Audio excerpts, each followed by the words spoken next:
Pendant 30 ans, Vincent Gigante a erré dans les rues de Greenwich Village à New York, vêtu d'une vieille robe de chambre et se tenant à lui-même des discours sans fin. Pourtant, les agents du FBI étaient convaincus qu'il était le chef de la famille Genovese, l'une des plus puissantes de la mafia new-yorkaise. Gigante faisait-il semblant d'être fou pour cacher sa réelle identité? Il faudrait plusieurs années avant de le prouver.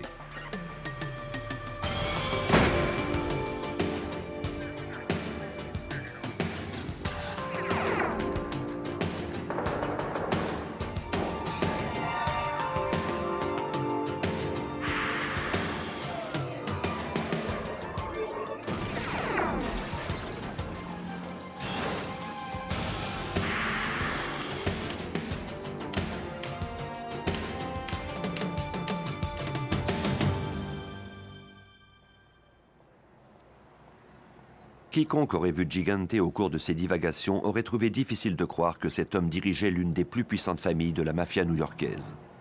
Une organisation dont le long passé était taché de sang. Les origines de la mafia remontent à la Sicile féodale du XIIIe siècle, lorsque des familles se regroupent pour lutter contre l'oppression de l'envahisseur français.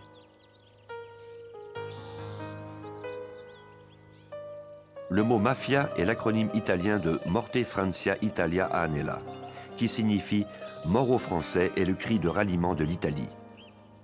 Celui qui fait partie de la mafia est un homme d'honneur car il combat pour sa patrie. La mafia connaît un nouvel essor en Sicile au XIXe siècle.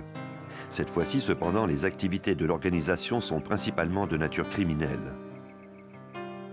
Les riches propriétaires terriens engagent des mafiosi pour terroriser les paysans.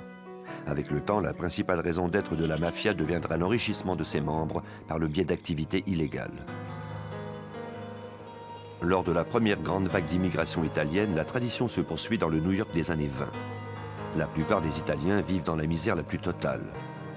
La tension entre les nombreux groupes ethniques s'intensifie et bientôt, les Américains d'origine sicilienne deviennent la cible d'une haine grandissante. Il se tourne alors vers la mafia pour obtenir sa protection. Leo Scilero, qui est un Italien-Américain de la troisième génération, est à la tête du bureau du FBI à New York. Ce policier chevronné, qui compte 23 ans d'expérience, connaît les moindres rouages de la mafia new-yorkaise. Au début de la mafia à New York, ce sont les immigrants italiens du sud de Manhattan qui étaient victimes d'extorsion. C'est pour cette raison que se sont formées les familles de la Cosa Nostra.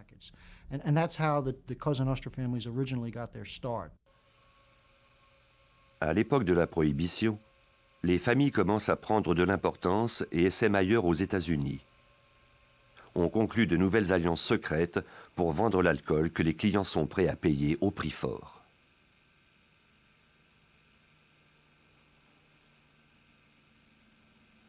Je crois que c'est ça qui a vraiment donné le coup d'envoi aux familles de la Cosa Nostra dans la société américaine.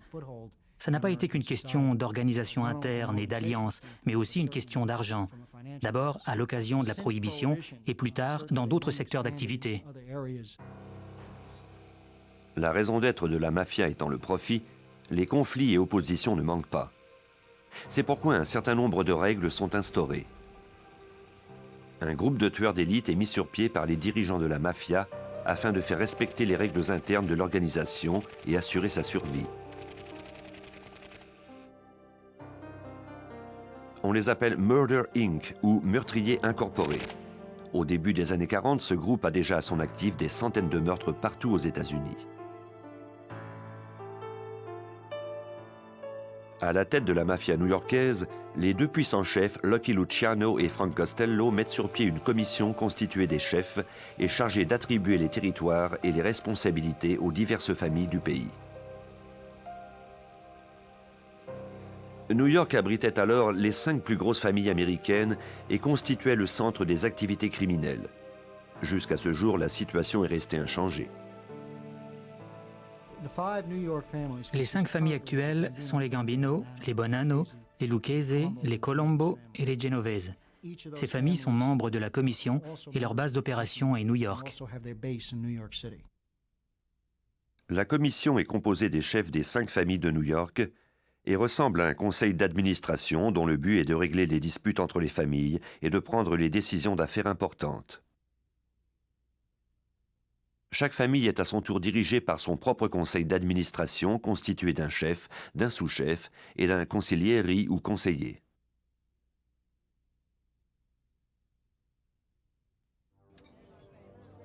Sous l'autorité de ce conseil d'administration se trouvent les capitaines, qui dirigent des équipes de soldats, c'est-à-dire les hommes qui s'occupent des activités criminelles quotidiennes. Pour devenir un soldat ou ce que les Américains appellent un Goodfellow, un individu doit être officiellement accepté par la société secrète. Il doit accepter d'obéir aveuglément aux règles de la Cosa Nostra et placer la famille au sommet de tout. Si on lui demande de tuer un individu, il devra exécuter les ordres sans les remettre en question. C'était avec pour toile de fond cette communauté animée d'immigrants et d'une Cosa Nostra de plus en plus influente que grandit Vincent Gigante. Ses parents étaient originaires de Naples et s'étaient établis dans le sud de Manhattan. Vincent termina sa 8e année et entra à l'école de commerce, mais il abandonna bientôt ses études. Moins de 10 ans plus tard, il deviendrait un Goodfellow, un soldat pour la famille Genovese. Son ascension coïncidait avec une période très turbulente dans l'histoire de la mafia. L'organisation criminelle avait proliféré jusqu'au sein d'entreprises reconnues et respectueuses des lois. Les familles de la Cosa Nostra luttaient entre elles pour s'assurer le contrôle de ces entreprises, ce qui occasionnait des guerres de territoire qui se terminaient généralement dans la violence. La famille pour laquelle Gigante travaillait avait été mêlée au début de la Cosa Nostra en Amérique.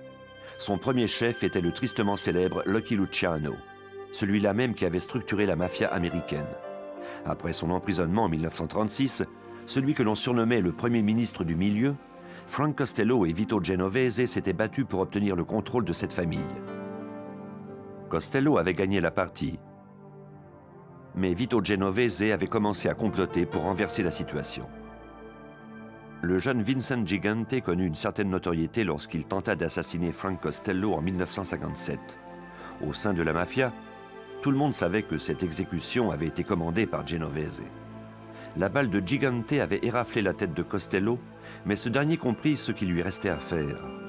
Peu de temps après, il déclara qu'il prenait sa retraite. Vito Genovese devint alors le nouveau chef de cette famille, qui allait désormais prendre son nom. Gigante fut arrêté pour tentative de meurtre et emmené devant les tribunaux, mais la cause fut rejetée faute de témoins. L'emplacement et l'angle de la blessure de Costello indiquaient que ce dernier avait aperçu son assaillant. Pourtant, en cour, il affirma ne pas reconnaître Gigante. S'il avait décidé de se retirer de la course, il refusait de trahir le serment de silence qu'il avait fait un jour à la Cosa Nostra. Gigante continua à enrichir la famille Genovese par le biais d'entreprises illégales. 2 ans après sa tentative de meurtre ratée, il fut arrêté et accusé de vente de narcotiques et fut condamné à une peine d'emprisonnement de 7 ans. Les membres de la mafia doivent purger leur sentence d'emprisonnement sans parler à quiconque de l'organisation. Si Gigante terminait sa peine sans révéler d'informations à quiconque, il serait récompensé. Il ne lui resterait plus qu'à éviter une nouvelle arrestation. Il fut un prisonnier modèle. Il était poli, rangé et s'acquittait de toutes les corvées qui lui étaient assignées. Il se montra si coopératif que le rapport des officiers à son endroit fut rempli d'éloges. Il fut remis en liberté de la prison fédérale de Lewisburg avant la fin de sa peine, en raison de sa bonne conduite. Il était alors âgé de 35 ans. Gigante avait eu quelques années pour mettre au point un plan qui devait lui éviter la prison pour toujours. Gigante n'entendait pas quitter la mafia. Il envisageait même de devenir le chef de la famille Genovese. Après sa libération en 1964, son comportement en public devint de plus en plus étrange. On le voyait fréquemment errer dans les rues de Greenwich Village, désorienté et semblant dérangé mentalement.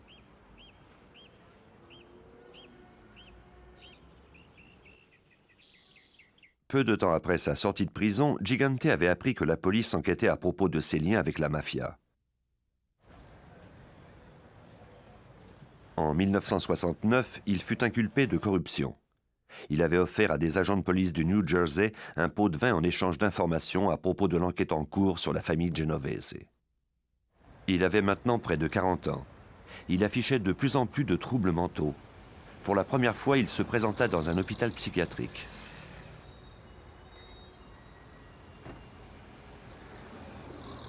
Afin de donner du poids à sa maladie, Gigante et les membres de sa famille modifièrent leur version à propos de ses antécédents médicaux. En effet, pendant l'emprisonnement de Gigante à Lewisburg, les policiers avaient interrogé exhaustivement sa mère à propos de son enfance. Elle avait alors déclaré que Vincent était un enfant heureux et en bonne santé. Seul ombre au tableau, un défaut d'élocution et un léger souffle au cœur. Il avait également fait de la boxe mais n'avait jamais subi de blessures graves.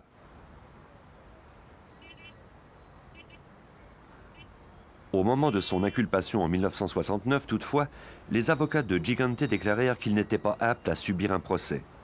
Les membres de sa famille se souvenaient tout à coup d'un tas de problèmes.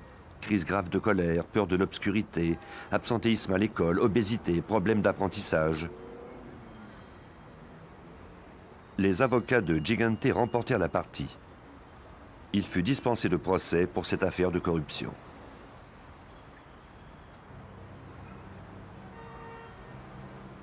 La même année, le chef de Gigante, Vito Genovese, mourut en prison à la suite d'une défaillance cardiaque. Ce dernier avait été inculpé de trafic de narcotiques. Pendant les années qui suivraient, la police ne parviendrait pas à découvrir qui l'avait remplacé, tellement la tradition du secret était forte chez les Genovese. Gigante faisait graduellement son ascension dans la famille. Le gouvernement américain s'apprêtait à rendre la tâche du FBI un peu plus facile. En 1970, le Congrès américain vota une série de nouvelles lois sur l'extorsion et les organisations criminelles. Ces lois étaient connues sous le nom de RICO. Ces nouvelles lois nous permettaient de considérer la famille en tant qu'organisation criminelle. Si on se reporte aux années 70 jusqu'au milieu des années 80, ces lois nous ont rendus beaucoup plus efficaces envers ces familles et leurs structures hiérarchiques. Le gouvernement doit cependant prouver hors de tout doute que ces actes criminels ont été commis par un membre de celle-ci.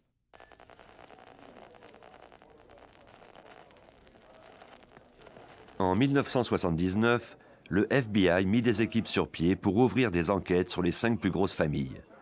L'escouade qui se chargeait de la famille Genovese apprit bientôt que Vincent Gigante progressait rapidement dans la hiérarchie de la famille. L'agent spécial Richard Rudolph faisait partie de cette escouade.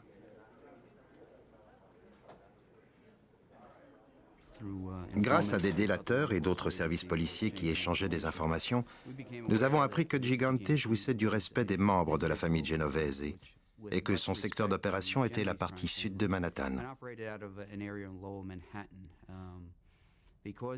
À cause de son excellente position au sein de la famille, nous avons décidé de le faire surveiller.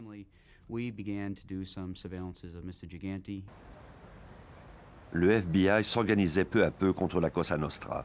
De son côté, Gigante avait un comportement public de plus en plus étrange. Entre la fin des années 70 et le début des années 80, il fut admis 5 autres fois à l'hôpital pour y subir divers traitements psychiatriques.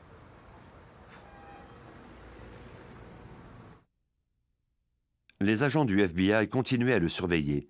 Bientôt, ils apprirent qu'il fréquentait un bar appelé Triangle Social Club. C'était le lieu de rendez-vous des membres importants de la famille Genovese. Il s'y rendait presque tous les jours. Il vivait dans le même quartier. Il allait généralement à cet endroit vers la fin de l'après-midi et y restait jusqu'aux petites heures du matin.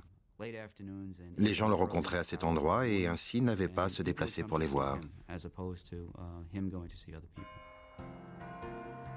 Les détectives étaient convaincus que Gigante avait des liens avec le clan Genovese, mais les membres de sa famille et ses médecins s'entêtaient à dire qu'il menait presque une vie de reclus. Selon eux, il était incapable de s'occuper de lui-même seul et son univers était limité au pâté de maison où il vivait et à l'église qu'il fréquentait avec sa mère.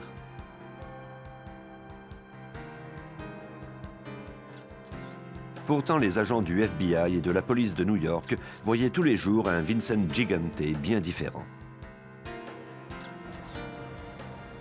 Au début des années 80, la mafia de tout le nord-est des États-Unis traversa une période tumultueuse ponctuée de nombreux meurtres. Des guerres intestines avaient engendré une série d'assassinats. Le FBI soupçonnait Gigante de jouer un rôle important dans ces règlements de compte, particulièrement ceux qui punissaient les membres qui avaient enfreint les règles de la Cosa Nostra. Gigante avait la réputation d'aimer la tradition. Les règles devaient être respectées, sinon une punition s'en suivrait.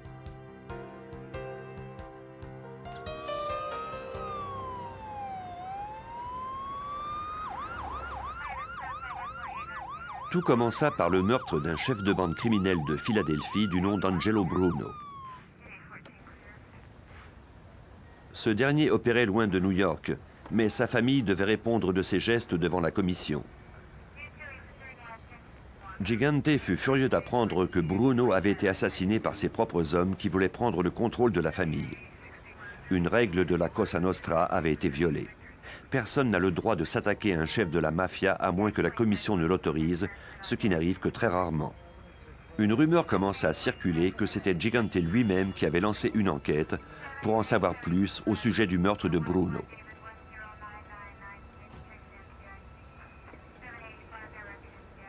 La punition ne tarda pas à arriver. Moins d'un mois plus tard, Tony Bananas Caponigro fut trouvé mort. Il était l'un des assassins du chef de Philadelphie. Il avait été tué de 15 projectiles, en plus d'avoir été poignardé dans le dos. Son corps avait été placé dans le coffre d'une voiture recouvert de billets de $20. Le message était clair, sa cupidité lui avait coûté la vie. Le même jour, un autre cadavre fut découvert. Cette fois-ci, il s'agissait d'un certain Frank Salerno. Il avait reçu plusieurs projectiles et avait été abandonné sur un terrain vague. Il avait présumément participé lui aussi au meurtre de Bruno. C'est un dénommé Phil Testa qui assurait la succession d'Angelo Bruno. Près d'un an après l'exécution de ce dernier, Testa mourut lors d'une explosion alors qu'il rentrait chez lui. Un autre chef avait été tué sans le consentement de la commission. D'autres règlements de compte allaient bientôt suivre. Rocco Marinucci fut trouvé mort peu de temps après, un pétard enfoncé dans la bouche.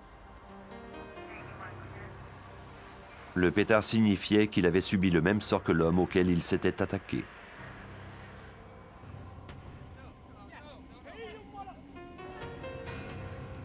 Pour que la Cosa Nostra puisse se développer, tous ses membres doivent respecter les règles sans exception. On soupçonnait Gigante d'avoir lui-même commandé le meurtre de l'un des membres de sa propre famille criminelle. Le soldat Jerry Papa de la famille Genovese avait tué 2 membres de la famille Colombo sans permission. Il fut à son tour tué.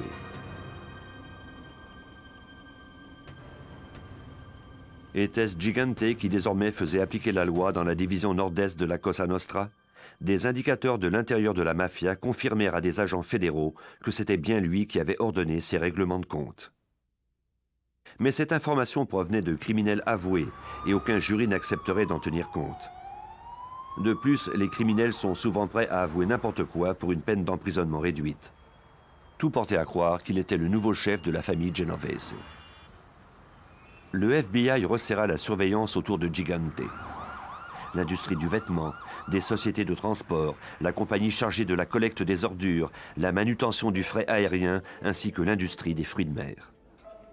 Dans la rue, le surnom de Vincent Gigante était le Chin, l'abréviation de Cincino, le petit Vincent. Par crainte d'être surveillé ou enregistré, aucun de ces hommes n'avait le droit de prononcer son nom. Lorsqu'on parlait de lui, il fallait le faire par geste, en touchant son menton par exemple. Pour faire arrêter le Chin, les agents du FBI devaient utiliser tout leur savoir-faire.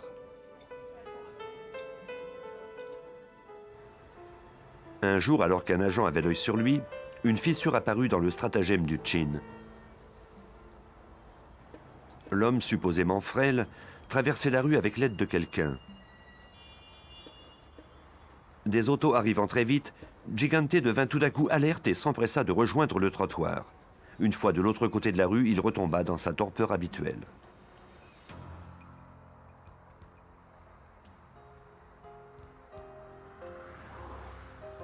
Il y avait 2 Gigante. L'homme dérangé mentalement qui s'affichait en public et le chef de la famille Genovese. Les agents du FBI ignoraient encore qu'il y en avait un 3e. L'ex-femme de Gigante vivait avec ses 5 enfants dans l'État du New Jersey pendant que ce dernier entretenait une liaison depuis plusieurs années avec une certaine Olympia Esposito. Il avait l'habitude de lui rendre visite tard le soir. Avant de se savoir surveillé, il avait d'ailleurs une apparence très soignée lorsqu'il se rendait chez elle. Nous avons découvert qu'il se rendait fréquemment à une maison située sur la 77e rue dans East Side. Nous avons appris par la suite qu'il était marié civilement. C'était son second mariage et cette maison était sa résidence.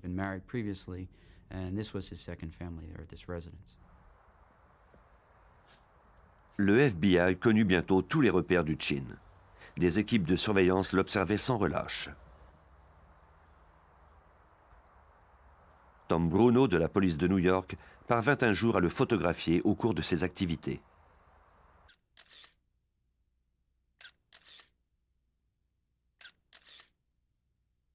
En 1984, j'ai été assigné à l'escouade du crime organisé. Cette escouade était constituée d'agents du FBI et de détectives de la police de New York. Nous avions pour mandat d'enquêter sur la famille Genovese. Nous devions également nous rendre sur Sullivan Street, où Chin Gigante vivait. Son appartement se trouvait au-dessus d'une pseudo-boutique d'animaux. Il y avait également un club social dans ce secteur. En passant devant le club, nous avons reconnu plusieurs des hommes pour avoir déjà vu leurs photos. Ils étaient devant le club ou y entraient. Parfois, ils traversaient la rue et se rendaient à la boutique d'animaux. Nous croyons que c'est à cet endroit que Gigante les rencontrait.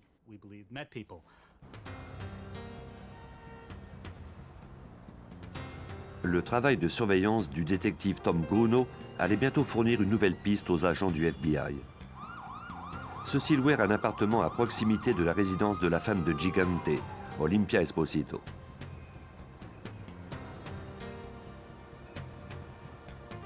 En sortant par la porte arrière, les agents se retrouvaient à seulement 15 mètres de l'appartement d'Esposito. Il leur arrivait fréquemment d'apercevoir Gigante et sa femme. Un agent surveilla le couple entre minuit et 2 heures du matin pendant 4 mois. L'assistant du procureur Andrew Weissman, qui devait un jour prouver que Gigante était apte à subir son procès, fut ravi de prendre connaissance des observations de l'agent. Lorsqu'il se croyait à l'abri des regards, il agissait tout à fait normalement. En fait, ce qui était ironique lors de ces périodes de surveillance, c'est que son comportement n'avait absolument rien d'étrange. Il semblait normal. Il parlait à ses proches ou comptait son argent. Il ne portait jamais une robe de chambre de mauvaise qualité. La seule fois où je l'ai vu en robe de chambre, c'est quand il sortait de la douche. Il portait alors une belle robe de chambre luxueuse, genre Brooks Brothers, absolument le contraire de ce qu'il portait dans la rue.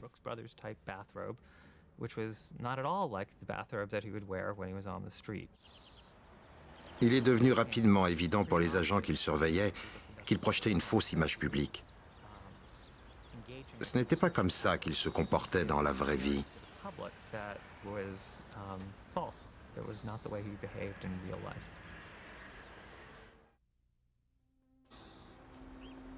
Gigante se comportait de façon étrange en public.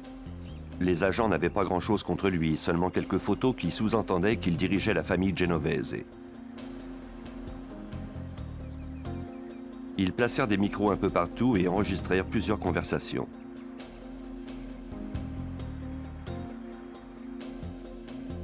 Au cours de l'une d'elles, un membre de la famille se plaignit du Chin.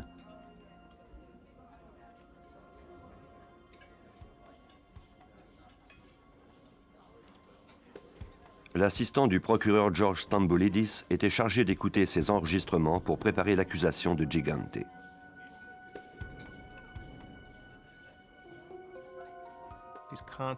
Il était constamment en train de questionner ces hommes. Il leur posait des millions de questions pour savoir s'ils étaient impliqués dans quelque chose. Il essayait d'obtenir de l'argent d'un de leurs rackets, ou alors il leur parlait des profits qu'il avait réalisés grâce au jeu du Triangle Social Club et des choses comme ça.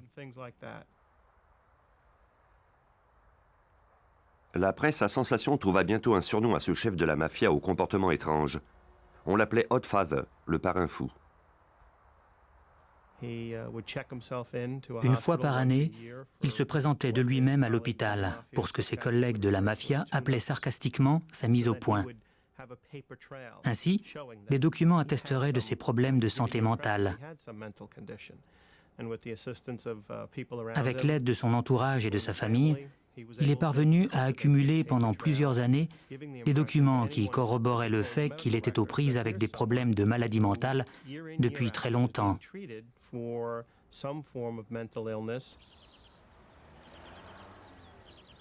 Gigante savait comment se protéger, aussi bien en public qu'en privé. Il était très habile en affaires. Ses contacts avec la mafia étaient réduits au minimum. S'il avait des messages ou des sujets à discuter à propos des activités illégales de la famille Genovese, il le faisait savoir aux gens de son entourage. Il était très rare que l'on ait directement accès à lui. Si quelqu'un d'une autre famille désirait le rencontrer, on devait d'abord lui faire envoyer un message. Gigante évitait les rencontres et les réunions formelles que les autres chefs organisaient régulièrement. Il n'acceptait de rencontrer quelqu'un que lorsqu'une affaire l'exigeait. Il rencontrait alors l'individu dans la rue et marchait avec lui, évitant ainsi d'être enregistré.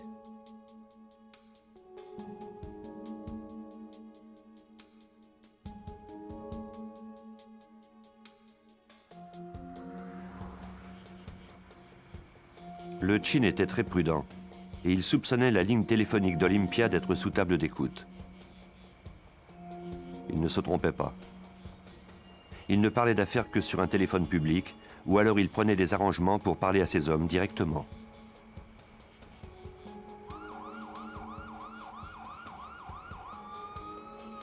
Il serait impossible de se servir des paroles du Chin pour l'incriminer.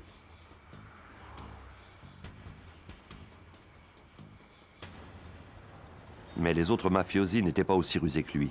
Grâce aux nombreux micros du FBI, les agents enregistrèrent quantité d'informations sur les affaires de la mafia. Au début de 1985, le ministère de la Justice concentra son attention sur une série de personnages importants au sein du crime organisé. La plupart d'entre eux furent accusés grâce aux lois RICO. Elles étaient en vigueur depuis le début des années 70, mais on ne s'en était encore jamais servi pour monter une accusation en cours. Deux des hommes de Gigante avaient entendu dire que les chefs des familles Gambino et Lucchese allaient bientôt être arrêtés. Au cours d'une conversation, ils s'étaient demandé si leur chef était lui aussi vulnérable. L'un d'entre eux avait alors déclaré que s'il se faisait arrêter, il aurait passé toutes ces années à l'asile pour rien. Le 19 février, quelques chefs de la mafia furent arrêtés. Le lendemain, Vincent Gigante se rendait à l'hôpital pour y rester une semaine. Il échapperait ainsi à cette vague d'arrestations.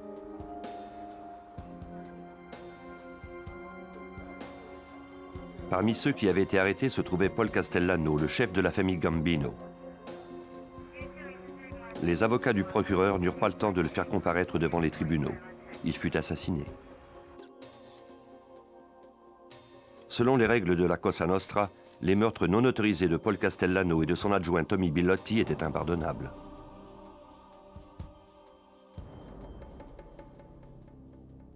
Le capitaine de la famille Gambino, John Gotti, semblait avoir été très affecté par le meurtre de son chef.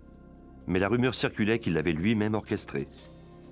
2 semaines seulement après ces meurtres, Gotti l'avait déjà remplacé.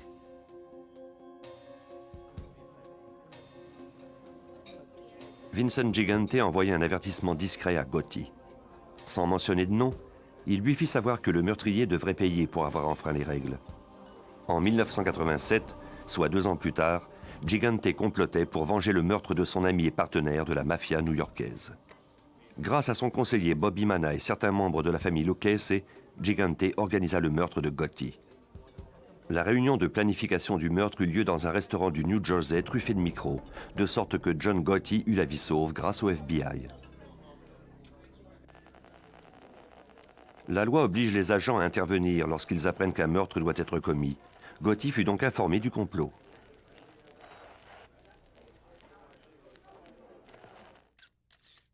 Suite à cette mise en garde, il modifia ses plans le jour où le meurtre devait se produire. Le complot avorta.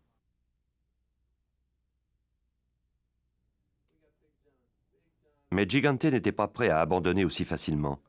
Il demanda au chef de la famille Lucchese, Vic Amuso, d'organiser un nouveau coup. Amuso et ses hommes devaient en planifier les détails.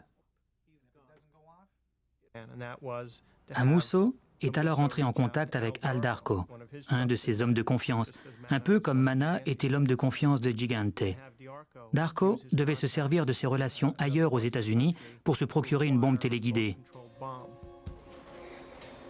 Mais Gotti fut arrêté et mis en détention avant que le second complot ne soit mené à terme.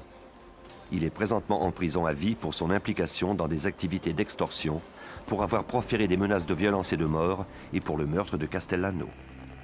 Pour ce qui est de Gigante, les agents disposaient d'enregistrements de ces hommes en train de comploter le meurtre de Gotti. L'enquête à propos de la famille Genovese se poursuivait.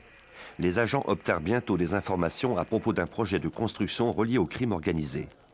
Depuis plusieurs années, les revenus de la famille Genovese provenaient du secteur des portes et fenêtres.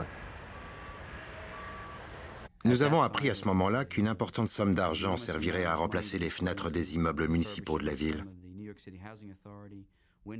À l'époque, il y avait une crise dans le secteur de l'énergie et des membres du crime organisé en avaient profité pour s'infiltrer davantage.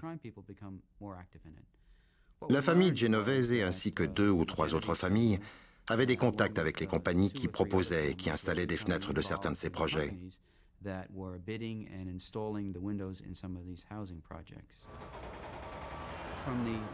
De la fin des années 70 à la fin des années 80, la ville de New York avait versé à cette industrie environ 190 millions de dollars.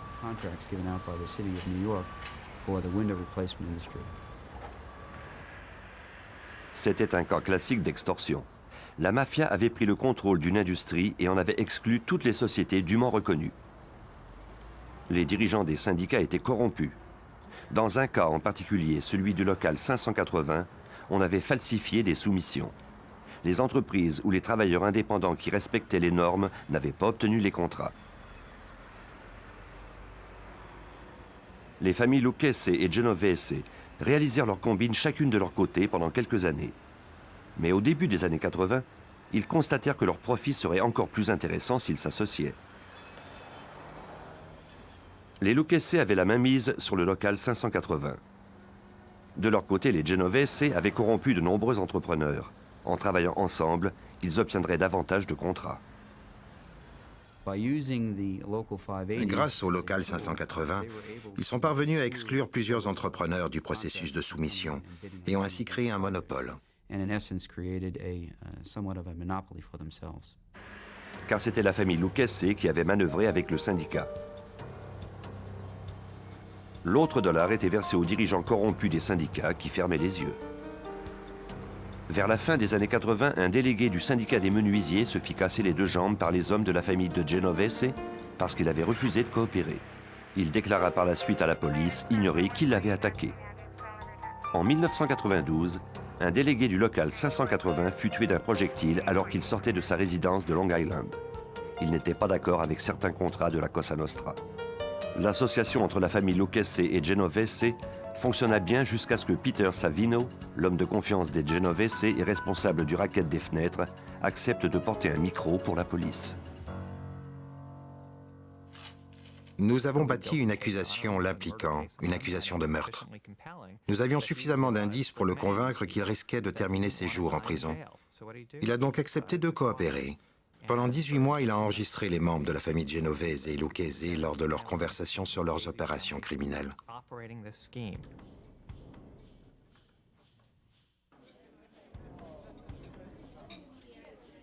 Vincent Gigante ignorait que Peter Savino jouait un double jeu. Il appréciait son travail et était satisfait de la progression des affaires.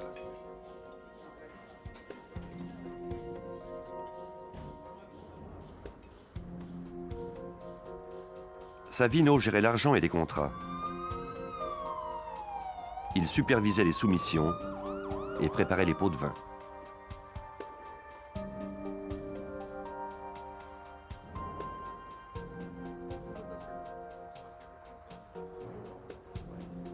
Son patron n'avait rien à redire. Cependant, certains membres de la famille Genovese avaient des soupçons. On avait découvert des cadavres dans le sous-sol d'un immeuble qui appartenait à Savino et ce dernier n'avait pas fait l'objet d'enquêtes poussées par la police. Savino était comme une machine à faire de l'argent pour Vincent Gigante. Il versait dans la caisse de la famille Genovese des centaines de milliers de dollars tous les mois. Lorsque Gigante apprit que Savino l'avait trahi, il refusa de le croire et s'opposa catégoriquement à son exécution. De son côté, Savino portait toujours un micro et il essayait de faire dire par les membres de la famille que le Chin en était bien le chef. Peu de temps après, Gigante apprit que Savino coopérait avec la police.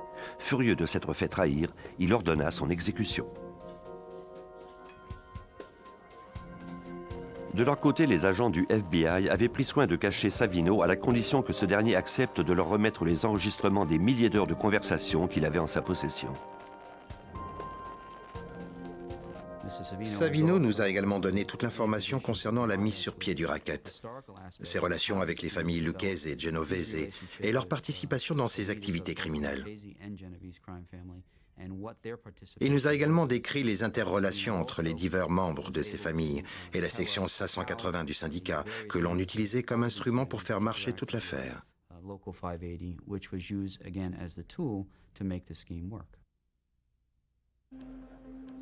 Grâce aux lois RICO, les agents du FBI avaient porté un dur coup à certains des plus puissants chefs de la mafia new-yorkaise. Les répercussions positives ne tarderaient pas. Certains membres haut placés craignaient de devoir purger de longues peines d'emprisonnement et ils acceptèrent de coopérer avec la police. Parmi eux se trouvait l'adjoint du chef de la famille Gambino, Salvatore Sammy the Bull Gravano. Gigante fut enfin arrêté et accusé d'avoir fait exécuter 6 individus, d'avoir comploté 3 autres meurtres et d'être responsable de 24 cas d'extorsion. On l'accusait ni plus ni moins d'être le chef de la famille Genovese. Mais Gigante savait comment éviter une condamnation.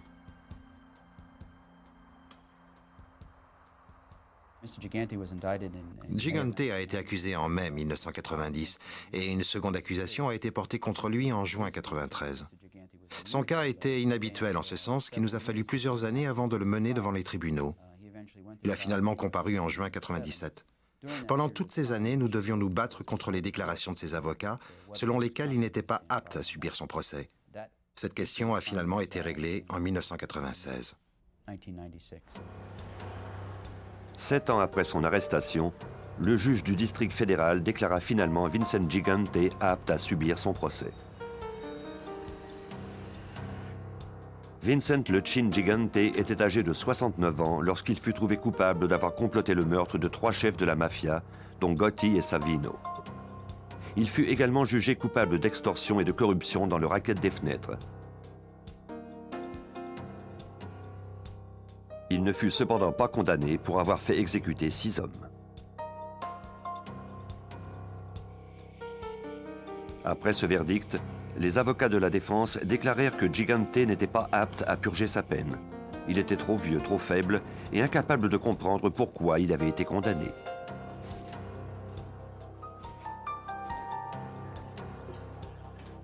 Gigante fut placé dans un hôpital carcéral psychiatrique et examiné par un grand nombre de médecins en attendant sa sentence. Il avait subi plusieurs examens depuis toutes ces années, notamment un PET scan qui permet d'étudier le fonctionnement du cerveau.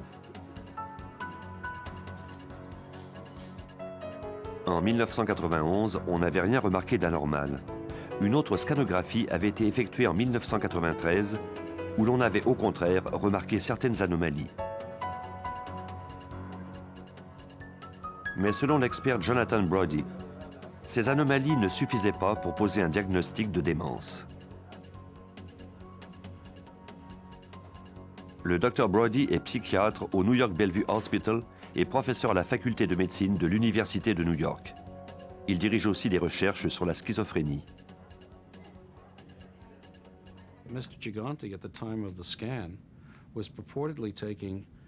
Au moment de l'examen, M. Gigante consommait des médicaments qui affectaient les processus chimiques de son cerveau. Et c'est précisément ce qu'on examine avec un PET scan. Gigante consommait des antipsychotiques et des antidépresseurs en plus de tranquillisants et de somnifères.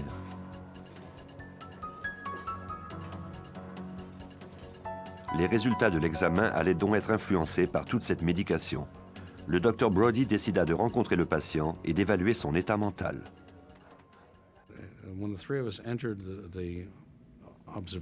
Lorsque nous sommes entrés dans la pièce d'observation, la salle d'examen où on nous l'avait emmené, j'étais frappé par son apparence.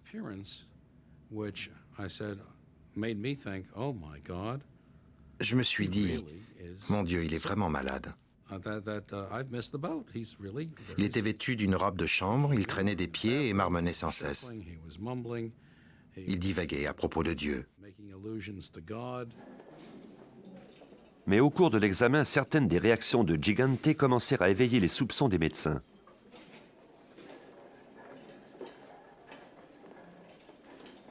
Une des choses que j'ai remarquées et que j'ai notées quelques secondes plus tard, c'est que je lui ai tendu la main et qu'il ne l'a pas saisie. Pourtant, c'est un réflexe automatique. On peut tendre la main à son pire ennemi et il aura le réflexe de répondre en faisant la même chose. Lorsqu'on demanda à Gigante le nom de ses enfants, ce dernier déclara ne pas s'en souvenir. Il ignorait également à quel endroit il vivait.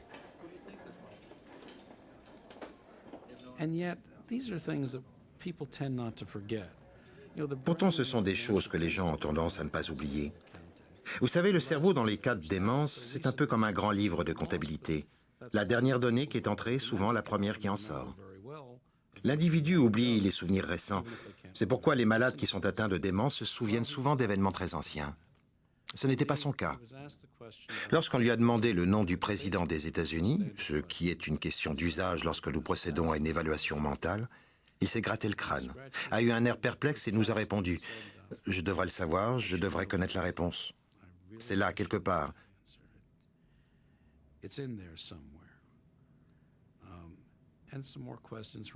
Et nous lui avons posé de nouvelles questions.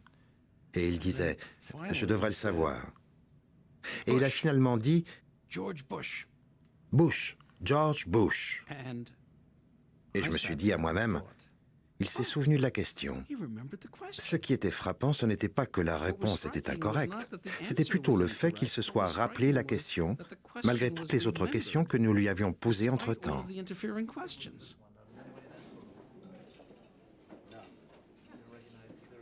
Quelque chose d'autre dans le comportement de Gigante était suspect. Il semblait comprendre des concepts abstraits. Le docteur Brody lui demanda s'il était fier de ses enfants. La fierté est une notion complètement abstraite. Sa réponse a été « Oui, ils travaillent tous, ils ont des boulots honnêtes. » L'honnêteté, ce n'était même pas une de nos questions. L'allusion au fait qu'ils aient un travail honnête supposait un autre concept abstrait qu'il avait soulevé en répondant à la question. Et de plus, il faisait une distinction entre honnête et malhonnête. Comment expliquer alors que cet homme ne savait pas quel mois on était? Ou qu'il ignorait qu'il était à l'hôpital?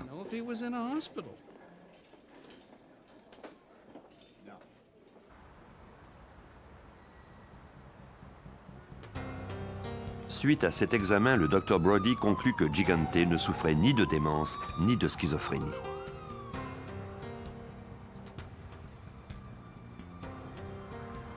Les gardes chargés de surveiller Gigante pendant son hospitalisation déclarèrent également que son comportement paraissait normal. Il n'avait pas eu un comportement passif dans sa chambre. Il était poli avec le personnel médical.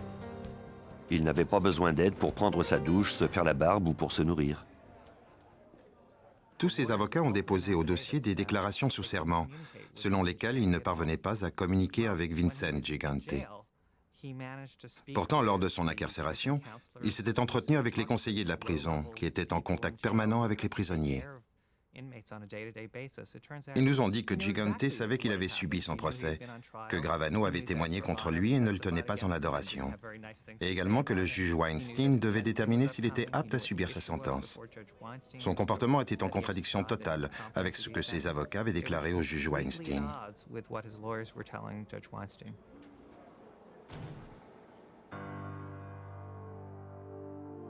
Certains psychiatres étaient cependant convaincus de l'inaptitude de Gigante. Finalement, après 5 mois et des dizaines d'examens, le juge trancha. Les capacités intellectuelles et émotionnelles de l'accusé ainsi que ses aptitudes à communiquer, correspondent à celles d'autres accusés de 69 ans dont l'éducation est limitée. L'accusé n'est pas victime d'hallucinations. Il comprend les fondements du code criminel et la procédure. Il feint d'être atteint de maladie mentale délibérément afin d'éviter une peine qu'il craint.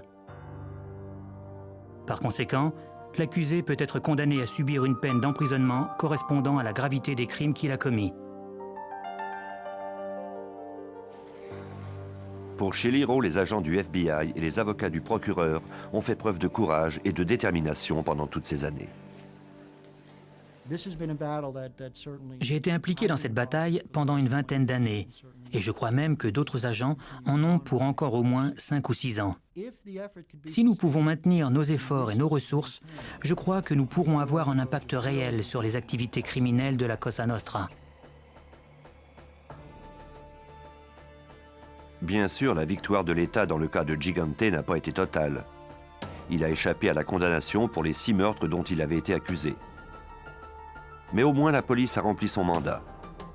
Vincent Gigante purge actuellement une peine de 12 ans pour complot de meurtre et manœuvre d'extorsion. On est enfin parvenu à le déposséder du pouvoir qu'il a eu pendant toutes ces années.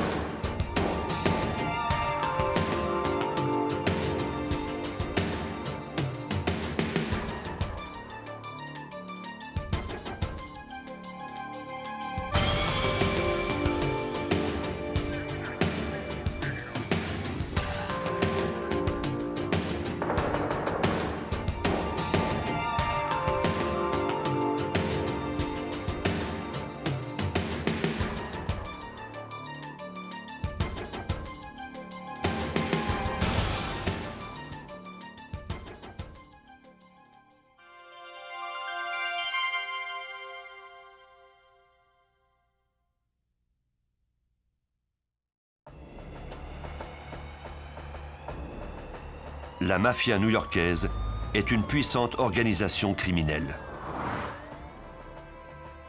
Pour obtenir richesse et pouvoir, les membres forcent la main des directeurs d'entreprise et sont prêts à tuer quiconque se met en travers de leur route.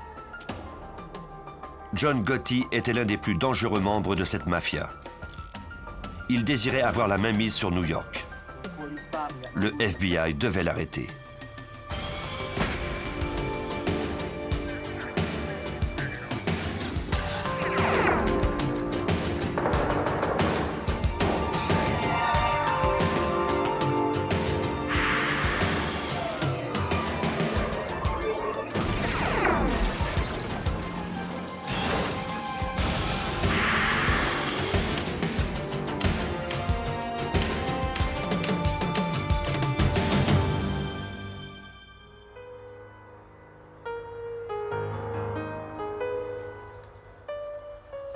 New York est le centre du crime organisé en Amérique.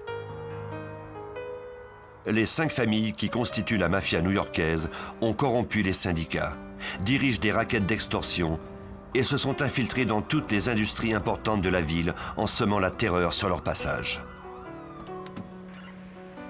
Les querelles au sein de ces familles du crime naissent souvent de rivalités pour contrôler syndicats et industries. En général, leurs conflits se résolvent dans la violence. En 1970, la famille Gambino était l'une des plus violentes et des plus puissantes organisations criminelles aux États-Unis. À la fin de cette décennie, le FBI décida de mettre un terme au règne de terreur de la mafia.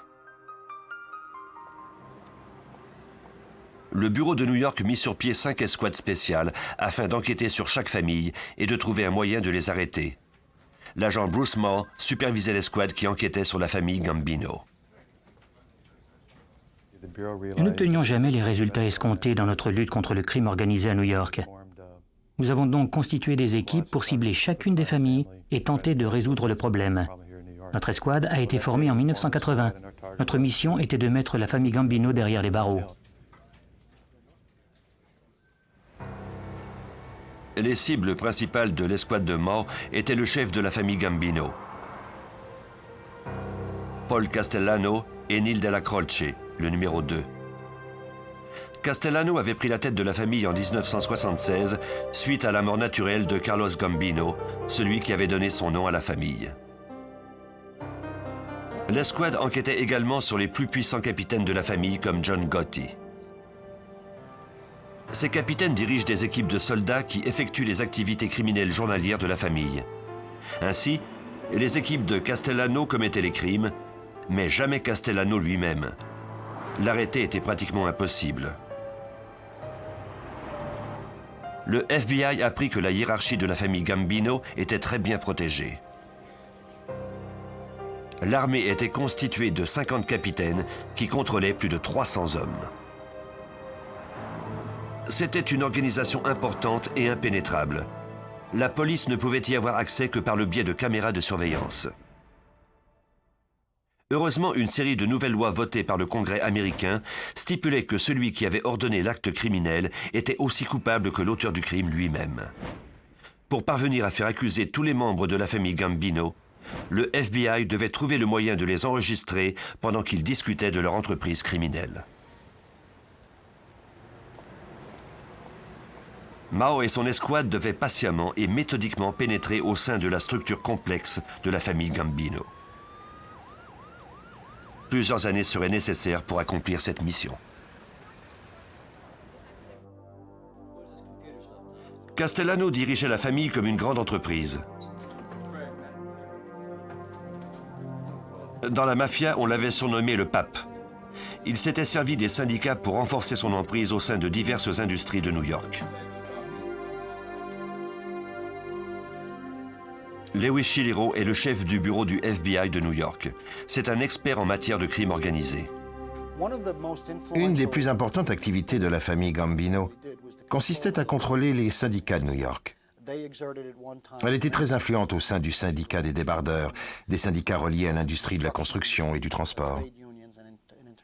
En contrôlant les syndicats, la famille Gambino avait la main mise sur l'industrie de la construction à New York et une importante influence sur l'industrie du vêtement. Cela générait une importante source financière pour la famille. Castellano gérait habilement ses intérêts. Castellano s'était rendu compte qu'il devait régner sur son monde par la peur et la terreur. Il disposait donc d'une équipe d'hommes de main qui n'hésitait pas à tuer, dépecer des corps et d'autres horreurs du genre. Même si Castellano était reconnu comme un homme d'affaires, c'était un type coriace, au tempérament explosif, colérique, capable de tuer un individu au pied levé. Il était pratiquement impossible de rejoindre Castellano directement. Sa résidence de Staten Island était une forteresse surveillée par des gardes armés. Il avait aussi fait installer un système d'alarme sophistiqué. Les agents n'avaient aucune preuve que Castellano dirigeait des affaires criminelles chez lui. Sans ces preuves, la Cour n'autoriserait jamais le FBI à cacher des micros chez lui, ni à mettre sa ligne téléphonique sous écoute.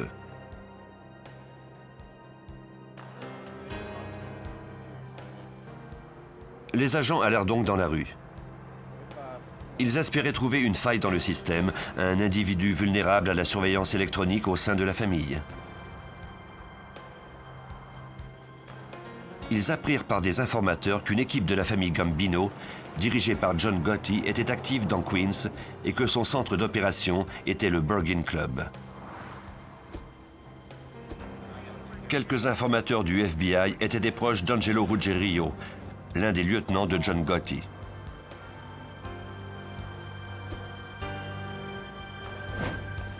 Dans le milieu, le gang de Gotti était reconnu pour être l'un des plus cruels de la famille Gambino.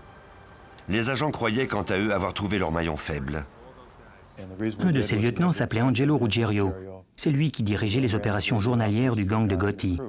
Angelo était une cible intéressante parce que, primo, il était très actif, il était impliqué dans plusieurs activités criminelles, et deuxio, il était bavard. Il colportait des rumeurs et était incapable de garder un secret.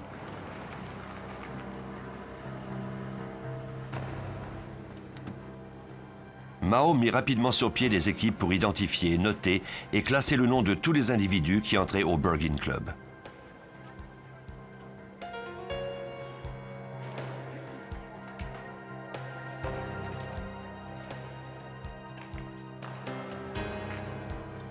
Le plus clair des revenus de Gotti et de son gang venait des détournements de fonds, du vol de voitures, de l'extorsion et du jeu.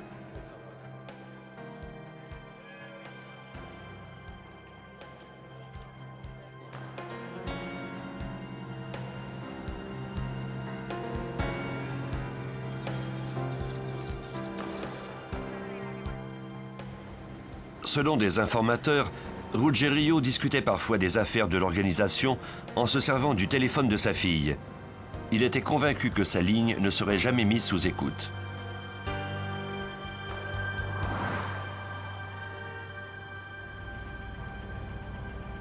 On n'obtient pas aisément l'autorisation de mettre une ligne privée sous écoute.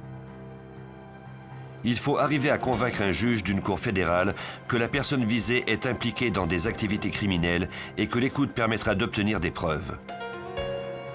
Si les conversations ne sont pas reliées au crime, on doit alors interrompre l'écoute.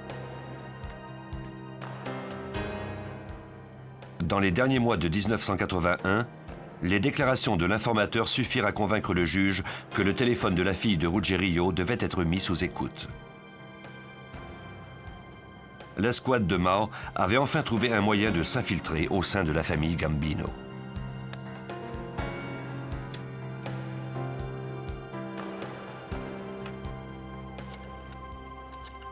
L'écoute des conversations à partir du téléphone de la fille de Ruggiero fut un succès sur toute la ligne.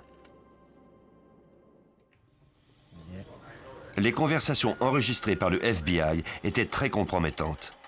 Mais les agents apprirent par la suite que Ruggiero rencontrait aussi des membres de la famille Gambino chez lui.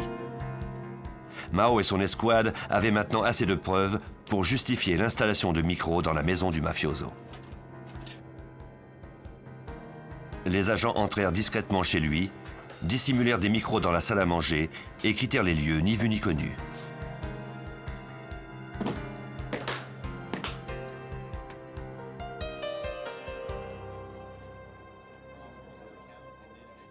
La mafia a toujours réussi à garder une longueur d'avance sur la police.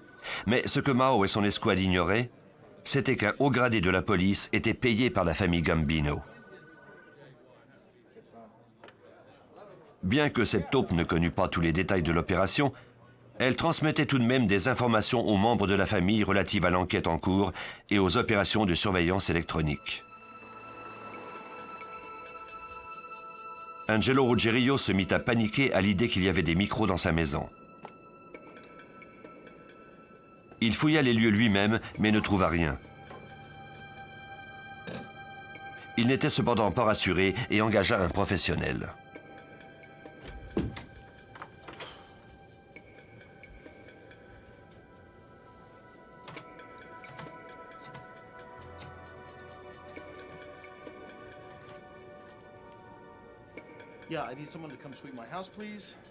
Ruggiero demanda à ce dernier de vérifier sa ligne téléphonique.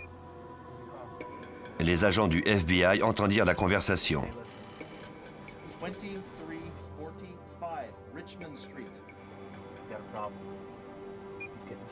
La situation était délicate. Par prudence, on mit immédiatement l'appareil hors tension. Si la table d'écoute était découverte, des semaines de travail acharné seraient perdues. Il faudrait repartir à zéro. Et il serait difficile de trouver un sujet aussi bavard que Ruggiero. Le professionnel arriva avec le matériel de détection électronique le plus sophistiqué qui soit.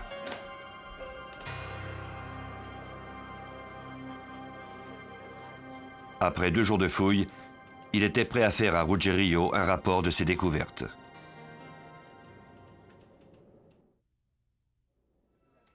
Deux jours après les fouilles dans la maison de Ruggiero, des agents arrêtèrent le professionnel qu'il avait engagé.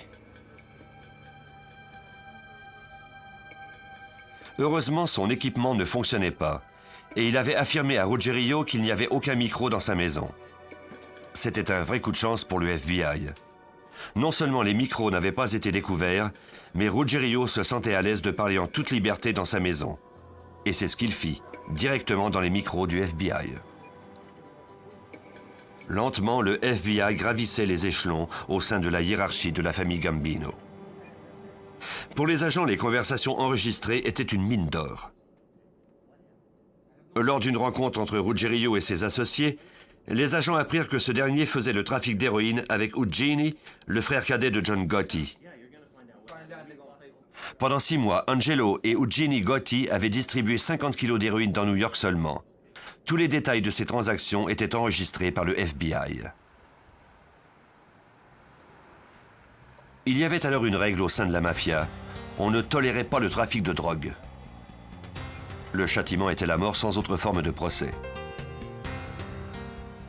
Ruggiero n'avait pas obtenu l'autorisation du chef pour tremper ainsi dans le trafic de drogue, et il connaissait les conséquences de cette dérogation. Le gouvernement était convaincu de pouvoir remporter la bataille. En septembre 1983, Ruggiero et Eugenie Gotti furent accusés d'avoir dirigé un important réseau de distribution d'héroïne et d'avoir fait entrave à la justice. Toutes les personnes inculpées faisaient partie du gang de John Gotti. Malgré cela, son nom n'avait jamais été prononcé dans les conversations enregistrées.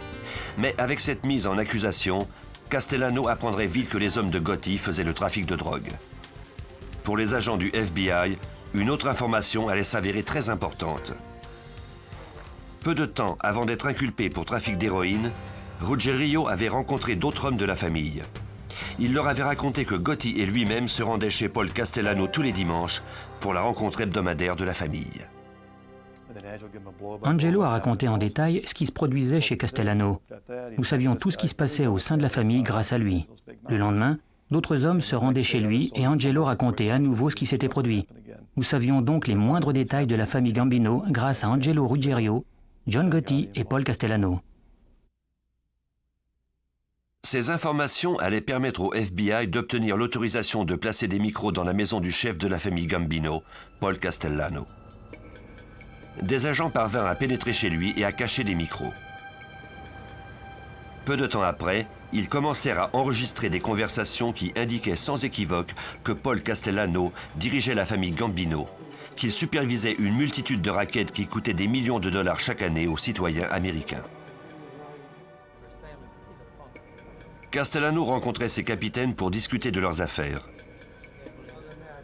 Le FBI identifia l'un des capitaines comme étant Sammy Gravano, surnommé The Bull, ou le taureau. Gravano obtenait ses revenus de l'industrie de la construction. Il était aussi devenu expert dans l'art de tuer.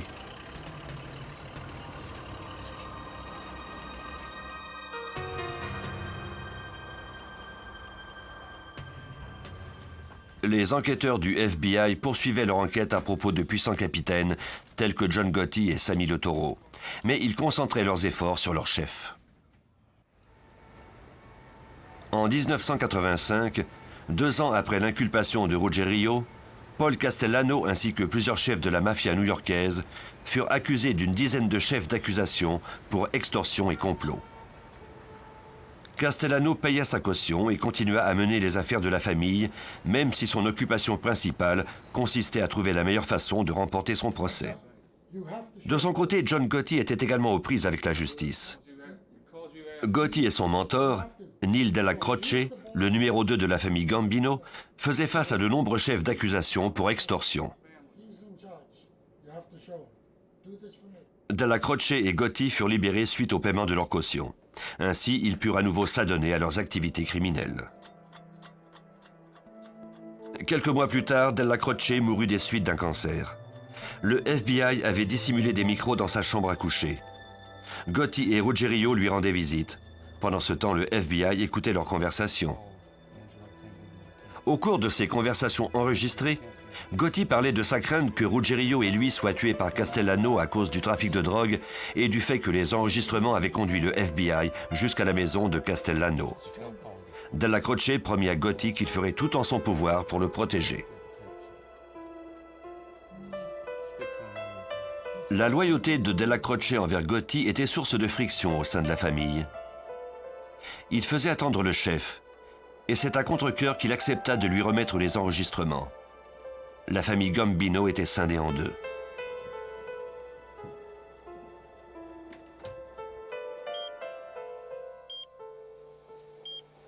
Puis, au début de décembre 1985, Neil Della Croce, le numéro 2 de la famille Gambino, mourut chez lui des suites d'un cancer.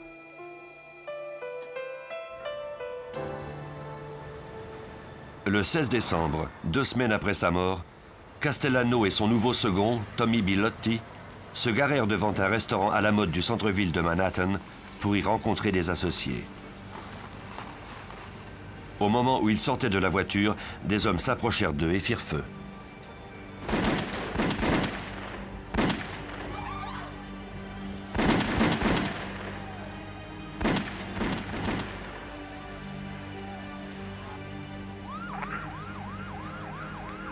Castellano et Bilotti n'eurent pas le temps de savoir qui s'attaquait à eux. Ils moururent sur le coup. Dans la mafia, quand un chef de famille est assassiné, d'habitude c'est la personne qui monte d'1 degré dans la hiérarchie et qui devient le nouveau leader de la famille qui est responsable de l'assassinat. C'est une tradition dans la mafia de rendre hommage à un nouveau chef et de lui montrer son respect. 2 semaines après le meurtre, des agents virent un défilé d'importants membres de la famille Gambino entrer dans le Bergin Club. C'était la rencontre avec John Gotti. Les agents examinèrent son passé criminel ainsi que son ascension au sommet de la mafia. John Gotti s'était associé à la famille Gambino vers 1970. En 1973, il avait impressionné le chef en tuant l'homme qui avait enlevé et assassiné un parent de Carlos Gambino. Gotti avait été emprisonné 2 ans avant d'obtenir sa libération conditionnelle. Il avait rapidement acquis le respect de la famille. Il avait ensuite rapporté beaucoup d'argent aux Gambino par le biais de prêts à taux usuraires et de jeux d'argent.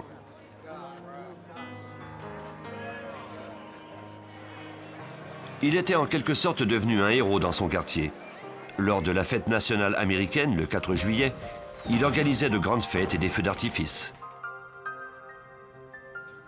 L'agent spécial George Gabriel fut assigné à l'escouade de Mao en 1985. Il devint rapidement un expert sur John Gotti. S'il croisait de vieilles dames dans le besoin et qu'il avait des billets dans ses poches, il leur en donnait. C'était presque le Robin des Bois de son quartier. Mais comment gagnait-il cet argent ? En tuant, en volant, en manipulant, en subordonnant les gens ou en contrôlant des raquettes qu'il n'avait pas le droit de contrôler. Et quand il ne vous aimait pas, quand vous tombiez sur son mauvais côté, c'en était fini de vous. Il était sans merci, il vous tuait.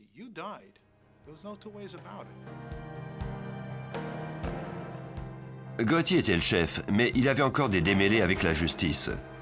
6 mois après avoir pris la tête de la famille Gambino, il fut mis en détention en attendant son procès. La prison ne freina pas ses activités. À partir de sa cellule, Gotti commanda un meurtre. L'homme visé était Robert Di Bernardo, un des associés très proches de Gotti. L'assassinat de Di Bernardo fut organisé par Angelo Ruggerio, qui attendait toujours son procès pour trafic de drogue. Angelo était l'un des rares hommes que voyait Gotti en prison. Il lui a dit que Robert Di Bernardo avait eu des propos subversifs à son égard. Il disait que John n'avait pas la stature pour diriger la famille et qu'on devrait trouver un autre chef.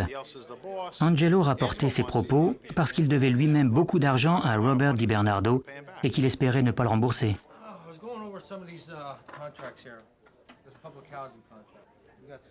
Ruggerio transmit à Sammy Gravano Le Toro l'ordre de Gotti d'organiser l'assassinat. Le 5 juin 1986, Di Bernardo se rendit à la réunion organisée par Gravano dans son bureau. Tous ceux qui étaient présents le saluèrent comme d'habitude. Di Bernardo n'avait aucune idée de ce qui l'attendait.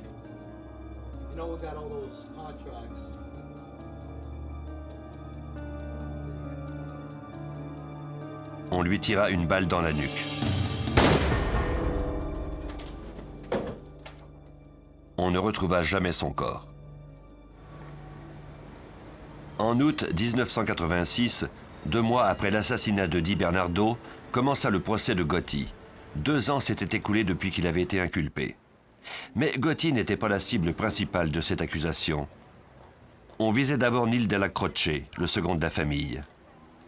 Les indices contre Gotti étaient minces. Cependant, pour l'ambitieux procureur, c'était l'occasion rêvée de neutraliser ce chef de la mafia. Le procès n'impliquait pas directement l'escouade assignée à cette famille, mais Mao demanda à George Gabriel d'assister au procès. Au cours d'une pause, Gabriel se retrouva face à face avec son adversaire. Je lui ai dit que je m'appelais George Gabriel et que je travaillais sur l'escouade de Bruce Mao. Il m'a dit « Dites-lui que je serai chez moi dans 6 semaines ». J'ai dit « D'accord, je vais lui transmettre votre message ». J'ai ensuite ajouté « Si vous gagnez, je serai là pour vous féliciter ». Il m'a répondu « Bien, j'espère vous revoir ». Le 13 mars 1987, Gotti fut acquitté de tous les chefs d'accusation. George Gabriel remplit sa promesse. Après le verdict, il se rendit au Bergen Club dans Queens, où Gotti avait organisé une fête pour célébrer son acquittement.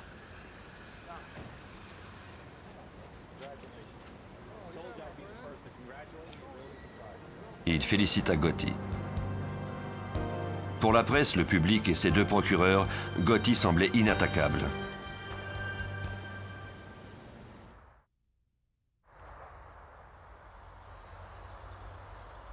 Une fois sorti de prison, John Gotti retrouva son statut de célébrité.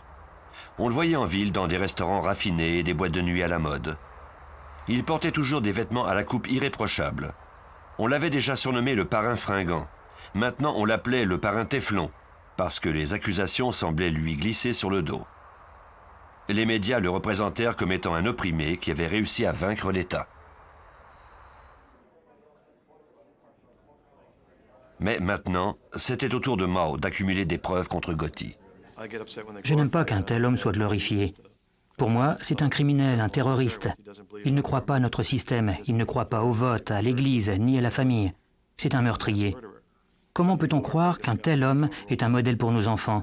Cela me met très en colère. Pour accumuler les preuves contre Gotti, Mao devait d'abord trouver de quel endroit il dirigeait ses affaires. Les micros cachés au Bergen Club ne donnaient plus rien. Depuis que Gotti dirigeait la famille Gambino, il n'y passait plus autant de temps. L'escouade demanda aux informateurs à quel endroit se tenaient les réunions importantes du nouveau parrain. Il fallut 8 mois pour le savoir. Au début de 1988, ils trouvèrent enfin le nouveau quartier général de Gotti. Ce dernier avait fait du Rave Night Social Club de la Petite Italie son quartier général. C'était un geste symbolique, puisque le Rave Night était l'ancien club de son mentor, Neil Della Croce. C'est à cet endroit que Gotti rencontrait ses capitaines et dirigeait les affaires de la famille. Des agents louèrent un appartement au bout de la même rue que le club.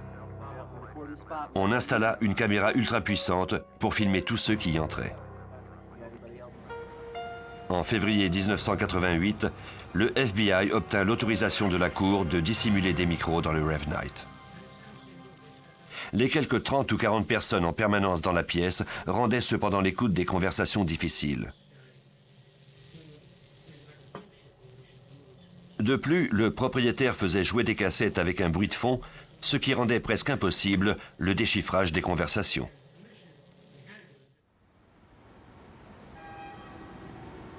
Pour pouvoir accuser Gotti d'être à la tête de la famille Gambino, les agents du FBI devaient obtenir un enregistrement où on l'entendrait donner ses consignes. Jusqu'à présent, les micros dissimulés au Rave Night ne les aidaient pas beaucoup. Gotti craignait d'être écouté par le FBI et il avait trouvé des façons intelligentes de déjouer les agents. John Gotti était bien connu pour tenir des réunions au cours de promenades.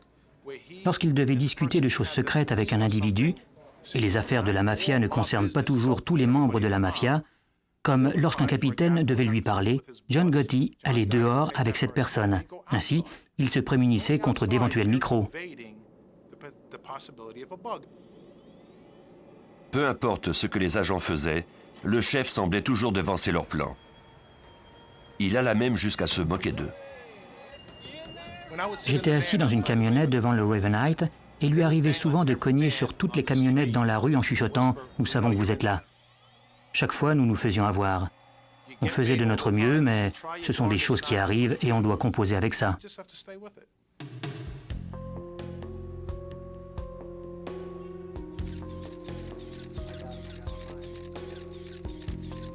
John Gotti commanda un nouveau meurtre à l'insu du FBI. Cette fois-ci, il s'agissait de Louis Melito, un soldat de Gambino dont la loyauté envers Gotti était suspecte. Gotti croyait que Melito était une menace pour l'administration de la famille parce qu'il avait été un associé très proche de Paul Castellano et de Tommy Bilotti. Sammy Le Toro accepta d'organiser le meurtre. Lui non plus n'avait pas besoin de Melito. Il craignait que ce dernier déploie ses tentacules dans l'industrie de la construction qu'il contrôlait. Melito fut assassiné sous la supervision de Gravano. Son corps fut enlevé et ne fut jamais retrouvé. Le FBI apprit la nouvelle par le biais d'informateurs qui avaient entendu la rumeur. Une fois encore, on ne disposait pas de preuves suffisantes pour arrêter Gotti. C'était très frustrant parce que nous étions près du but. Nous avions filmé ces hommes. On pouvait les voir aller et venir. Nous étions si près et à la fois si loin de notre but. Le FBI fit enlever les micros, mais l'escouade qui enquêtait sur la famille Gambino refusait d'abandonner. Ils trouvèrent un nouvel informateur qui leur apprit qu'il arrivait à Gotti d'avoir des conversations très importantes avec l'un de ses hommes au Ravenite. Puis, abruptement, il quittait la table et se rendait dans le couloir à l'arrière du club. En général, leur entretien durait entre 10 et 15 minutes. Ces réunions étaient à coup sûr incriminantes, et comme le couloir était silencieux, il serait plus facile d'y déchiffrer la conversation. L'escouade prit rapidement avantage de cette information.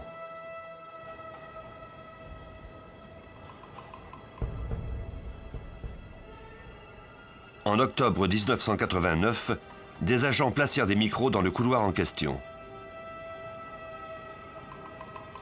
Ils enregistrèrent les rencontres de Gotti avec plusieurs des membres de la famille Gambino.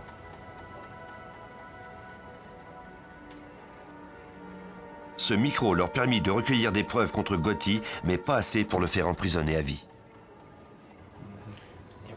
Il fallait que Gotti rencontre ces hommes ailleurs dans l'immeuble. Dans un endroit où il se sentait en sécurité pour parler.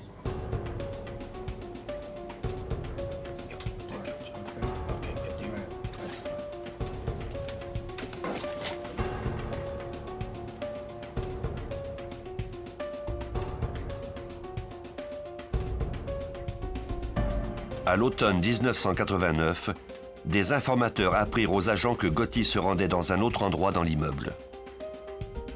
Nettie Chiarelli était veuve. Son mari, Michael, avait été concierge au Ravenite. Après son décès, elle avait conservé l'appartement où il vivait. Il se trouvait 2 étages au-dessus du club. On croyait que Gotti se servait parfois de cet appartement pour discuter d'affaires importantes. Pénétrer dans cet appartement sans être repéré risquait d'être une tâche délicate. Elle ne sortait que rarement. Pendant que l'escouade d'opérations spéciales tentait de trouver un moyen, des agents apprirent que Nettie Chiarelli devait quitter la ville lors du congé de l'Action de grâce.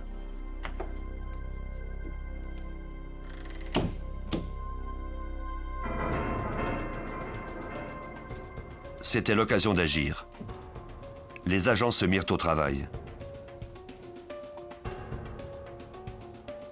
Ils s'introduisirent dans l'appartement au cours de la nuit et dissimulèrent des micros.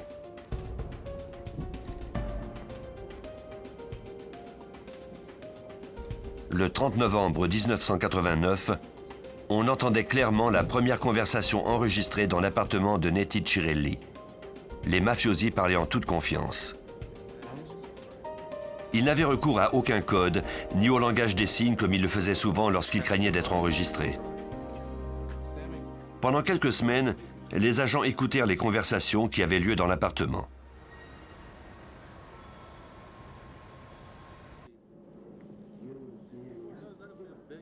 Le 12 décembre 1989, ils obtinrent enfin ce qu'ils espéraient. Gotti et son second, Frank Locascio, se rencontrèrent ce jour-là à l'appartement. Au cours d'une conversation plutôt décousue, Gotti divulgua des informations qu'il regretterait amèrement plus tard. Il expliquait le fonctionnement du racket des syndicats et d'autres crimes. Il disait également vouloir faire assassiner plusieurs individus. Les agents qui écoutaient Gotti au cours de cette soirée n'en croyaient pas leurs oreilles. Mais le plus troublant fut ce que Gotti déclara à propos de Sammy Gravano. Pendant plus d'1 heure, Gotti s'acharna sur le sort de Sammy. Il disait que ce dernier était de plus en plus rapace, qu'il touchait des commissions trop élevées du racket de la construction. Il en menait trop large et ne respectait pas l'autorité de Gotti. Le chef déclara également que les 2 meurtres qu'il avait commandés avaient en fait été commis parce que Sammy protégeait ses propres intérêts. Selon Gotti, Sammy l'avait contraint à commander les assassinats de Di Bernardo et de Milito. C'était une conversation très importante. Au cours de cette longue diatribe, John avouait ses 2 meurtres. Il affirmait qu'il avait commandé les assassinats de Robert Di Bernardo et de Louis Milito. Selon lui, c'était Gravano qui l'avait poussé à les faire tuer. Il a également parlé de Louis Di Bono, un autre associé de Sammy qu'il comptait faire tuer. John a ensuite expliqué comment il contrôlait les divers syndicats et l'argent qu'il touchait de ses activités illégales. Pour nous, c'était aussi révélateur que l'arme du crime.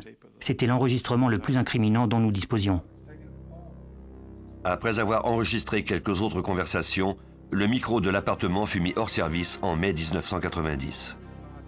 Pour l'escouade de Mao, toutes ces années de patience avaient finalement porté fruit. Il disposait maintenant de preuves solides et elles provenaient de John Gotti lui-même. Au cours des mois suivants, les agents préparèrent l'accusation. L'enquête entourant la hiérarchie de la famille Gambino qui avait débuté 10 ans plus tôt allait bientôt être terminée. Le 12 décembre, soit exactement 1 an après la conversation compromettante de Gotti, l'agent spécial George Gabriel et 2 de ses collègues se rendirent au Ravenite Social Club. Leur mission, procéder aux arrestations de John Gotti, de Sammy Gravano et de Frank Locascio. En route vers le poste de police, Gotti demanda à l'agent Gabriel quels seraient les chefs d'accusation portés contre lui. Gabriel les lui mentionna un par un. Il lui parla des enregistrements, et en particulier ceux du couloir et de l'appartement. Gotti ne posa aucune question. Lors de l'audience préliminaire, quelques jours plus tard, les 3 accusés entendirent des extraits des enregistrements du FBI, notamment un extrait de la conversation du 12 décembre. Sammy Gravano put y entendre Gotti qui pestait contre lui. Pour la première fois de sa vie, Gotti était mal à l'aise. Il virait au bleu, au rose, et semblait vouloir se cacher sous la table. Sammy, de son côté, devenait de plus en plus rouge. On pouvait voir qu'il était prêt à exploser comme un pétard à mèche. Et l'enregistrement a fait comprendre à Gravano que Gotti et lui ne pourraient pas coexister si jamais il sortait de prison.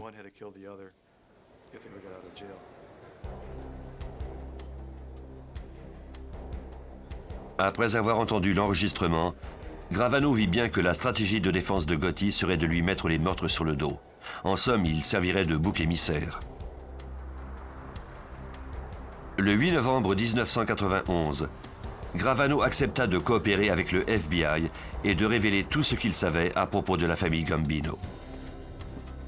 Il permit aux agents d'obtenir toutes les informations qui leur manquaient, comme la façon dont Gotti et lui avaient commis les crimes au nom de la famille Gambino et comment ils devançaient toujours la police.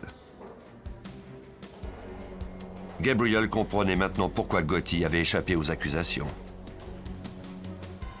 Il prétendait devant tout le monde qu'il avait eu le haut du pavé sur le gouvernement, qu'on n'avait pu établir aucune preuve contre lui. La vérité, c'est qu'il avait acheté le jury. Sammy Gravano avait versé $60 000 à un juré pour faire changer le verdict. C'est comme ça qu'il a remporté sa cause. Maintenant, il fallait découvrir comment il avait orchestré l'assassinat de Castellano.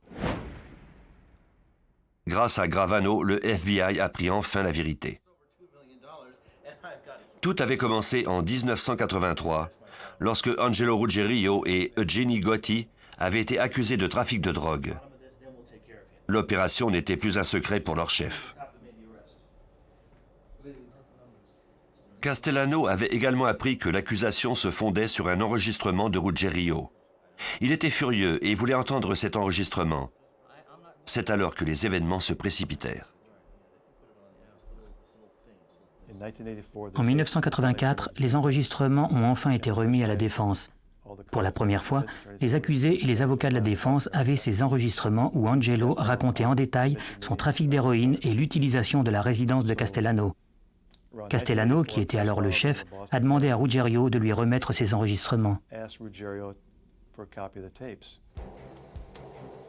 Della Croce était en quelque sorte le médiateur entre Gotti et Castellano. Lorsqu'il mourut, il n'existait plus aucune barrière. Quelques jours après la mort de Della Croce, Castellano convoqua ses capitaines à une réunion. Il leur annonça qu'il avait choisi Tommy Bilotti pour succéder à Della Croce. Castellano déclara également que le gang de Gotti allait être dissous et que ses hommes seraient intégrés à d'autres gangs. Il avait finalement écouté les enregistrements. Ruggiero y donnait des informations si précieuses qu'il ne resterait sans doute plus beaucoup d'hommes dans le gang de Gotti. Ce dernier était furieux. Il savait qu'il serait la prochaine cible de Castellano.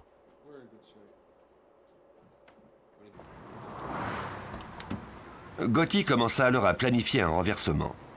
Il demanda à Ruggiero d'approcher 3 des 4 autres familles de la mafia. Il désirait savoir si ces derniers accepteraient de fermer les yeux si jamais il arrivait quelque chose à Castellano. Tous répondirent qu'ils n'interviendraient pas. Gotti choisit ensuite quelques soldats pour planifier l'assassinat. Un des membres de la famille Gambino en particulier devait jouer un rôle très important.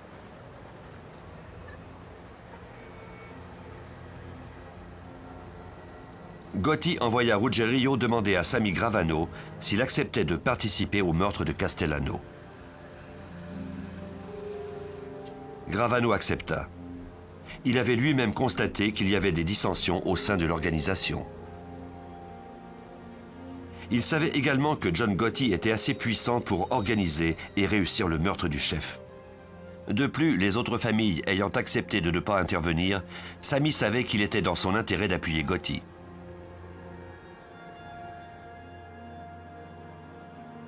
Ce dernier mit sur pied une équipe de 5 hommes pour organiser l'assassinat de Castellano. Ces membres de la famille Gambino se faisaient appeler les 5 coups de poing. Préparer l'assassinat d'un chef d'une des plus grandes familles de la mafia était complexe. Les 5 coups de poing devaient d'abord commettre le meurtre lorsque Castellano serait loin de ses membres les plus fidèles, mais aussi à un endroit qui échappait à la surveillance du FBI.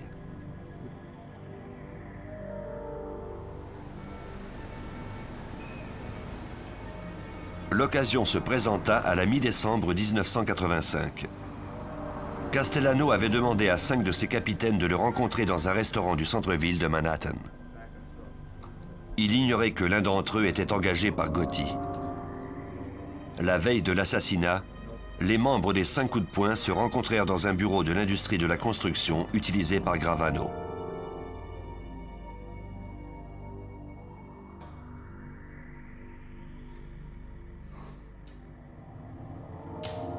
Quatre tireurs d'élite avaient été engagés, 2 pour Castellano et 2 autres pour son chauffeur et le second Tommy Bilotti.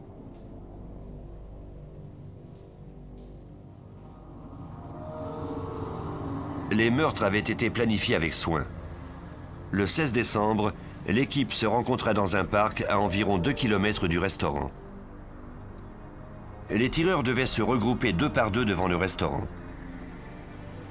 Angelo Ruggiero faisait partie des 4 hommes en réserve chargés de bloquer toutes les issues. Gotti et Gravano assisteraient à la scène à partir de leur véhicule garé au bout de la rue. Ils étaient prêts à tirer si cela s'avérait nécessaire. Rien ne devait contrecarrer la réussite du plan. Castellano et Bilotti devaient mourir. C'était presque le soir lorsque Gotti et Gravano prirent la route en direction du restaurant. Les tueurs se mirent en position. Gotti et Gravano trouvèrent un endroit pour observer la scène. Il y avait une place de stationnement à l'intersection de la rue. Ils attendirent dans l'auto. Castellano arriva en retard. Il était peut-être au courant du complot.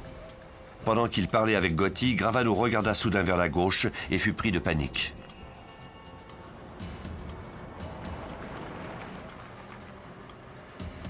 C'était une Lincoln noire. Bilotti était derrière le volant et Castellano était assis à ses côtés. Pendant un moment, Gravano et Gotti crurent qu'ils avaient été repérés.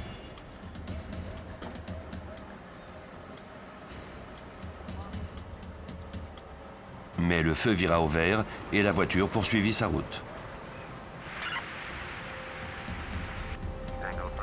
Gravano annonça l'arrivée du parrain sur sa radio. C'était le moment de passer à l'action.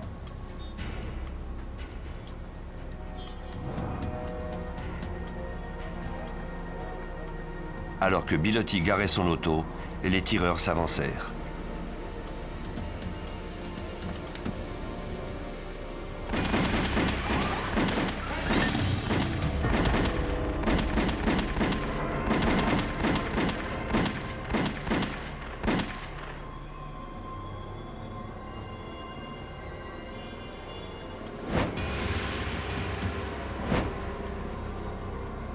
Paul Castellano et Tommy Bilotti s'affaissèrent à côté de la voiture. Ils avaient reçu 6 projectiles chacun. Les détails fournis par Gravano à propos des meurtres mettaient fin aux spéculations de la police. Conformément au marché qu'il avait conclu, Gravano témoigna contre son ancien chef. Il admit avoir joué un rôle dans 19 meurtres reliés à la mafia. Il écopa de 5 ans de prison. Il entra volontairement dans un programme de protection des témoins. Le 2 avril 1991, John Gotti fut jugé coupable de 5 meurtres, dont celui de Paul Castellano et de Tommy Bilotti. Il fut également trouvé coupable d'avoir entravé le cours de la justice et d'avoir participé à des rackets. En particulier, il fut accusé de corruption d'un policier et d'un juré, de crimes reliés au jeu, aux paris de course de chevaux, de défaut de paiement de ses impôts et de tentative de meurtre. John Gotti devra finir ses jours en prison.